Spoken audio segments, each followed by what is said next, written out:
Okay, तो अब हम बात करते हैं एग्रीकल्चर में पल्सेस की। कुछ इम्पोर्टेंट पॉइंट्स हैं इसमें। इसको मैं आपको नोट करा दे रहा हूँ। तो पहला तो ये है कि अगर इंडिया की हम बात करें तो India is the largest producer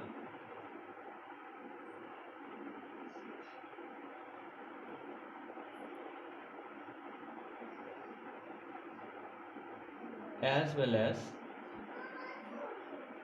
consumer. अगर हम पल्सेस में देखें तो इंडिया सबसे बड़ा प्रोड्यूसर और कंज्यूमर भी। हमारे यहाँ दालें काफ़ी ज़्यादा कंज्यूम होती हैं। दूसरा ये कि अब दालों में होता क्या है, ये मेजर सोर्स ऑफ प्रोटीन है। Major source of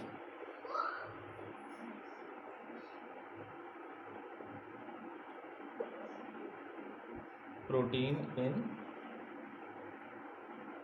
vegetarian diet. Vegetarians की डाइट में ये जो प्रोटीन है सबसे ज़्यादा हमें दालों से मिलता है। और अरहर में काफ़ी ज़्यादा प्रोटीन होता है। मेनली अरहर की हम बात करें तो अब अरहर कौन सी दाल है, ये अरहर आपको मिलेगी खरीफ सीज़न में, और ग्राम या चना जिसको हम बोलते हैं ये मिलेगा रबी सीज़न में। अरहर आपको मिलेगी खरीफ में और ग्राम आपको मिलेगा रबी सीज़न में। चलिए,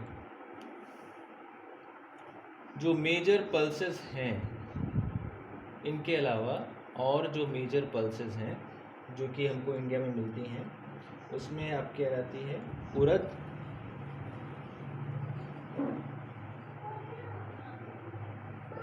मूंग,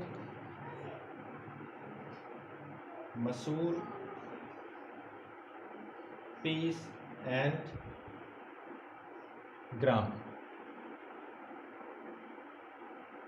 तो ये दालें मेजर हैं जो कि आपको इंडिया में यहाँ पे मिलेंगी। और इसकी क्या क्वालिटीज़ हैं, मॉइस्चर इनको कम से कम चाहिए होता है, नीड लेस मॉइस्चर।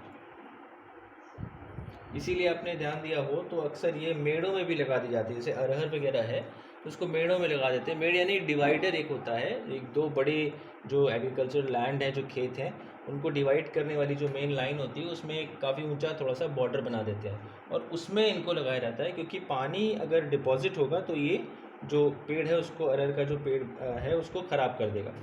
तो दालों में ज़्यादातर ये चीज़ देखी गई है कि इनको कम से कम मॉइस्चर की ज़रूरत होती है and survive even in dry condition। Dry condition ही इनके लिए अच्छी होती है। ओके, नेक्स्ट, अरहर के अलावा इसमें और जो दालें हैं except arhar,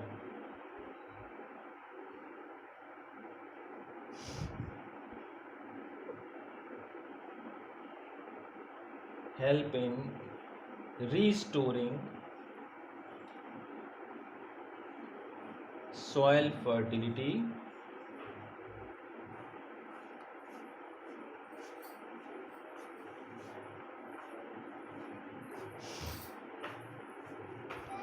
by fixing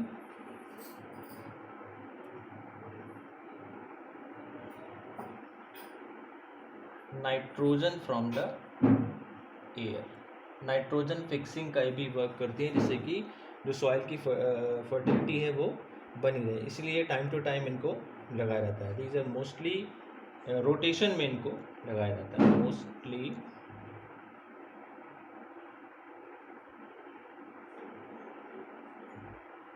grown in rotation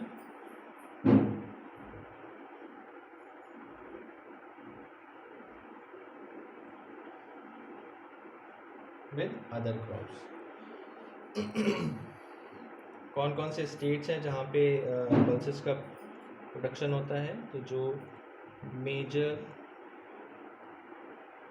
states हैं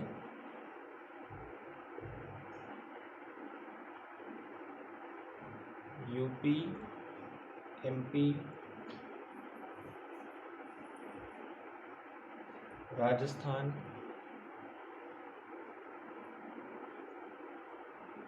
महाराष्ट्र एंड कर्नाटका।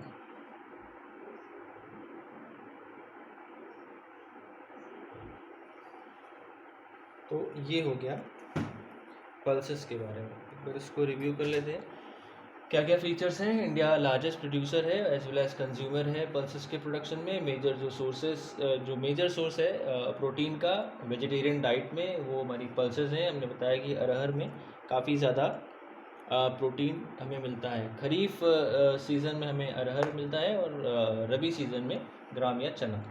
मेजर और जो इसके अलावा और जो पल्सेस हैं उड़द, मूंग, मसूर, पीस एंड ग्राम, ये हमारे इंडिया में इनकी खेती होती है। नीड लेस मॉइस्चर की ज़रूरत कम होती है। जैसे अभी हमने बात की कि मेड़ों में या जो डिवाइडर होते हैं एग्रीकल्चर लैंड के, वहाँ पे इनको लगाया जाता है, जिससे जो पानी है वो रुके ना और वो बह जाए। जितना पानी, कम से कम पानी वो जड़ों तक पहुँचे।